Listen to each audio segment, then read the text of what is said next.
उत्तराखंड के बहुचर्चित अंकिता भंडारी हत्याकांड में 2 साल और 8 महीने के बाद आखिरकार दोषियों को सजा सुनाई गई। कोर्ट ने शुक्रवार को सुनवाई पूरी होने के बाद तीनों आरोपियों को दोषी करार देने के बाद आजीवन कारावास की सजा सुनाई। हालांकि अंकिता के माता पिता को इस फैसले से खुशी नहीं है, क्योंकि उनका मानना है कि जैसे उन्होंने अपनी बेटी को खोया, ठीक उसी तरह आरोपियों को सजाए मौत सुनाई जानी चाहिए थी। देखिए इस पर यह रिपोर्ट। उत्तराखंड के सबसे चर्चित अंकिता भंडारी हत्याकांड के मामले में कोर्ट ने 2 साल 8 महीने बाद केस में मुख्य आरोपी पुलकित आर्या, सौरभ भास्कर और अंकित गुप्ता को दोषी करार देते हुए उम्र कैद की सजा के साथ 50,000 रुपए के जुर्माने की सजा सुनाई है। कोर्ट ने तीनों आरोपियों को आईपीसी की धारा 302, 201 और 354A और धारा 31D में अलग अलग सजा सुनाई है और जुर्माना भी लगाया है। इसके अलावा कोर्ट ने पीड़ित परिवार को 4 लाख रुपए का मुआवजा देने का भी फैसला सुनाया है। 18 सितंबर 2022 को ऋषिकेश के वनतारा रिजॉर्ट से लापता हुई थी अंकिता। 24 सितंबर 2022 को अंकिता भंडारी का चिला नहर से शव हुआ था बरामद। पुलिस ने रिजॉर्ट के मालिक और उसके 2 दोस्तों को किया था गिरफ्तार। तीनों आरोपियों पर आईपीसी की धारा 302, 201, 354A और 31D में की थी एफआईआर। हत्याकांड के बाद पूरे प्रदेश में उठी थी आरोपियों को फांसी की सजा की मांग। सरकार ने कड़ा एक्शन लेते हुए हत्याकांड की जांच के लिए की थी एसआईटी गठित।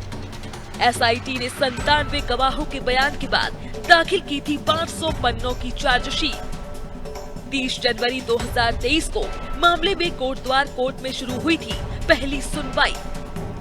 2 साल 8 महीने के इंतजार के बाद अंकिता भंडारी को मिला इंसाफ।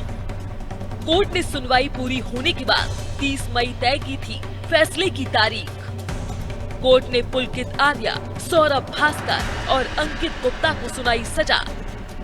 शुक्रवार की सुबह कोर्ट के फैसले से पहले पुलकित आर्या और उसके दोनों दोस्तों को कोटद्वार के न्यायालय में भारी सुरक्षा के बीच लाया गया।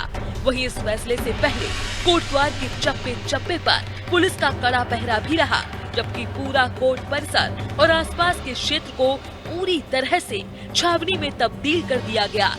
सुबह करीब 11 बजे कोर्ट की कार्रवाई शुरू हुई और इस हत्याकांड में आरोपी पुलकित आर्या और उसके 2 साथी कर्मचारियों को दोषी करार दे दिया गया, जिसके बाद कोर्ट ने तीनों को उम्र कैद की सजा सुनाई। इसमें तीनों अभियुक्तों को आजीवन कारावास हो गई है। 302 में कन्विक्ट हो गए हैं। आजीवन कारावास और 50,000 रुपये जुर्माना न देने की उसमें 1 वर्ष का अतिरिक्त साधारण कारावास और आजीवन कारावास कठोर कारावास होगा। 201 में 5 वर्ष का सजा और 10,000 रुपये का जुर्माना न देने के उसमें 2 माह का अतिरिक्त कारावास। 354 क में पुलकित आर्या को 2 वर्ष का कठोर कारावास और 10,000 रुपये जुर्माना। 10,000 रुपये जुर्माना न देने के आवाज में 1 माह का अतिरिक्त कारावास। और सौरभ भास्कर को 201 में 5 वर्ष का कारावास, 10,000 रुपये जुर्माना न देने के उसमें 2 माह का अतिरिक्त कारावास।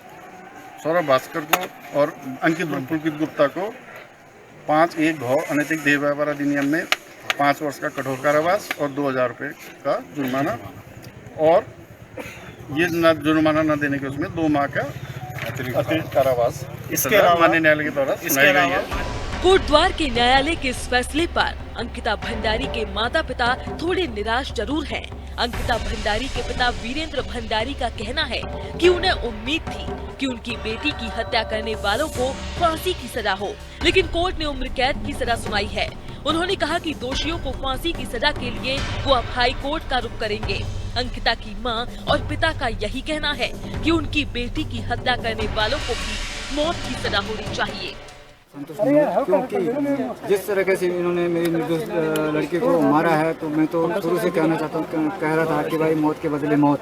तो हम हमारे जीते जी इनको तो फांसी की सज़ा होनी चाहिए थी, क्योंकि हम आज हैं तो कल नहीं है। लेकिन हम चाहते थे कि भाई हमारे सामने इनको जो है फांसी की सज़ा होनी चाहिए थी। और दूसरा ये है कि जिस तरह से रेणु बिष्ट ने जो रिजॉर्ट तोड़ा, वीआईपी जो अजय कुमार था, आरएस का नेता था, उनको उनके जो सबूत थे वहाँ रिजॉर्ट में, जो रेनोवेशन द्वारा तोड़े गए सरकार के दबाव में, वो जानबूझ के इसलिए तोड़े गए ताकि इसमें वीआईपी का पता न चल सके। और एक और बात थी कि हमने यहाँ पे डीएम साहब के माध्यम से एक ज्ञापन दिया था सरकार को कि पुलकित आर्या, सौरभ भास्कर और अंकित गुप्ता, रेणुवीस और अजय कुमार की कॉल डिटेल निकाली जाए, लेकिन वो भी नहीं। नहीं, मैं इससे संतुष्ट नहीं हूँ, क्योंकि मैं भी इन्हें ऐसे देखना चाहती हूँ अपनी आंखों के सामने, जिस तरह से इन्होंने हमारी ज़िंदगी मौत से बेहतर बना दी है। हम तो हमारी ज़िंदगी कैसी है ये आप सभी जानते हैं। मैं नहीं चाहती थी जिस तरह से उन्होंने मेरे बेटे के साथ किया, किसी अन्य बेटे के साथ वो ऐसा करे। इन्हें फांसी की सज़ा होनी चाहिए थी। मैं संतुष्ट नहीं हूँ। मैं जब तक इनको फांसी के फंदे पर नहीं देखूंगी, मैं संतुष्ट नहीं हूँ।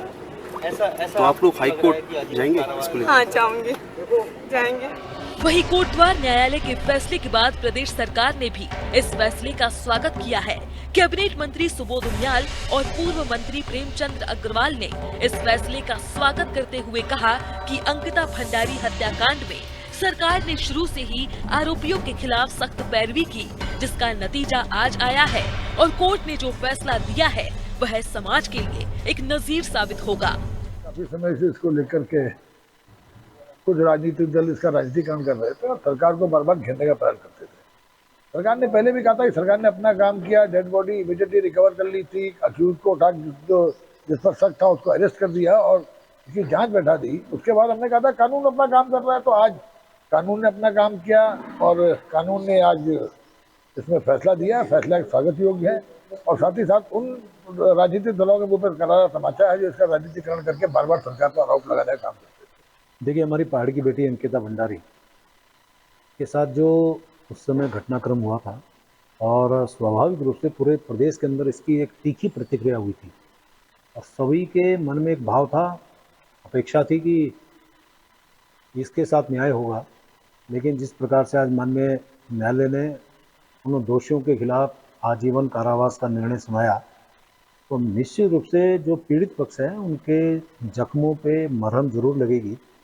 और माननीय न्यायालय को भी मैं अभिनंदन कर रहा हूँ, उनका धन्यवाद कर रहा हूँ। एक नज़ीर जाएगी पूरे क्षेत्र में, पूरे प्रदेश में, बल्कि मैं कहूँ पूरे देश में, कि इस प्रकार का कोई भी घटनाक्रम करने से पहले 50 बार सोचेगा कि इस प्रकार की घटनाएं नहीं होनी चाहिए। उत्तराखंड के बहुचर्चित अंकिता भंडारी हत्याकांड में दोषियों को न्यायालय ने उम्र कैद की सजा सुना दी है।